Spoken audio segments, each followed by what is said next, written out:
Биыл Тәжікстан Республикасынан жеке құрама атқыштар батальонының шығарылғанына 20 жыл.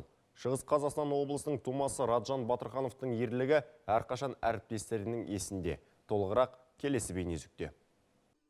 Шекара органдарының тарихы жасыл қалпақты жауынгерлердің ерлігі мен батылдығының арқасында көптеген оқиғалармен есте қалды. Павлодарда тәжік-ауған шекарасындағы ұрыс қимылдарына қатысушы Раджан Батырхановтың әріптесі Вадим Никитович тұрады. 1994 жылы 28 қыркүйекте Раджанмен бірге Фисхор шатқалындағы Хаким бандасына қарсы ұрысқа қатысқан. Раджан, он своей жизнью Ол өзінің өмірін біз үшін қиды. Егер ол төмендегі жаудың жолын кеспесе, біз, яғни жоғарыда тұрғандар қоршалып, бәріміз мерт болуымыз мүмкін еді.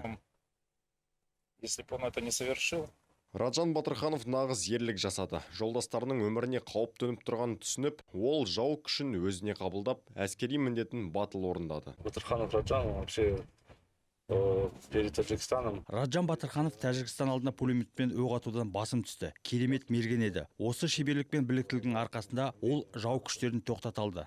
Смог остановить превосходящего силы противника. Раджан Батырхановтың барлық қызметтестері оған Қазақстан Республикасының халық қаһарманы жоғары атағын берілуін лайық деп санайды. Құдайберген Бердімұрат, Евгений Мягченко, Юрий Белевский, ертіс ақпарат.